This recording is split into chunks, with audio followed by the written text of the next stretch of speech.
중국 정부가 감염증으로 가족을 잃은 중국 우한 주민들이 정부를 상대로 소송을 제기하는 것을 막기 위해 전방위로 압력을 행사하고 있다고 뉴욕타임스가 5일 보도했다.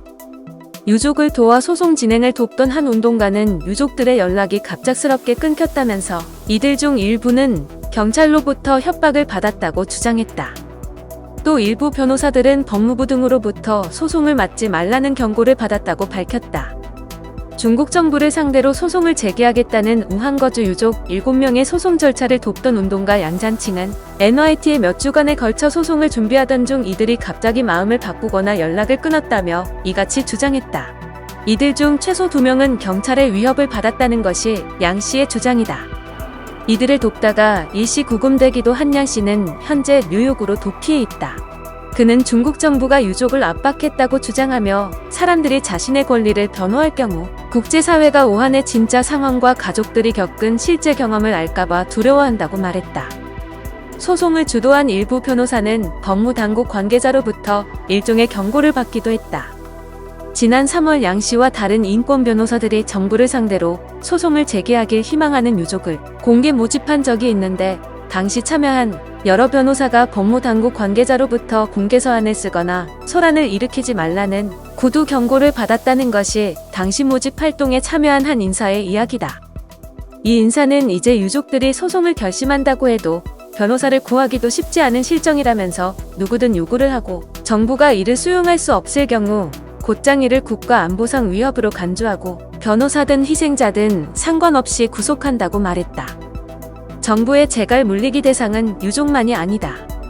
이번 감염증 사태와 관련 검열당한 신문기사를 모으는 온라인 프로젝트를 주도한 자원봉사자 3명은 지난달 베이징에서 흔적도 없이 사라졌다. 이들은 구금된 것으로 추정된다. 실종된 자원봉사자 중 한 명의 형제인 첸 메이는 경찰에 불려가 조사를 받거나 사이트 폐쇄를 요구당할지 모른다고 말한 적이 있다면서 이 정도로 심각할지는 몰랐다고 말했다. 그는 형제의 행방을 모르는 상황이라며 함께 실종된 다른 자원봉사자의 친척으로부터 그 봉사자는 여자친구에게 시비를 걸어 문제를 일으켰다는 정부가 반체제 인사들을 구금할 때 흔히 적용하는 애매모호한 혐의로 구금됐다는 얘기를 전해 들었다고 밝혔다. 심지어 코로나19의 발원지인 우한이 속한 후베이성 관할 경찰은 지난달 채소 가격 상승에 항의하는 시위를 조직한 한 여성을 체포하는 등 현 체제에 대한 그 어떤 반대 목소리도 용납되지 않는 분위기다. 중국 당국이 선전에 열을 올리는 중의학 치료법에 대해 비판 목소리를 낸 한 병원 직원도 해고됐다. 이번 사태 속에 가족을 잃은 사람들이 모인 온라인 대화방을 개설했던 우한 주민은 경찰이 집으로 찾아왔다고 밝혔다. 또 아버지가 우한 병원에 입원했다가 코로나19 바이러스에 감염돼 숨진 장아이는 몇몇 언론사 기자와 만나 자신의 사연을 전했으나 발행 직전 보도가 취소됐다는 이야기만 전해 들었다고 주장했다. 정부의 이 같은 탄압은 우한에서 일어난 일을 들여다보려는 시도를 중국 당국이 얼마나 두려워하는지를 보여준다고 NYT는 해석했다.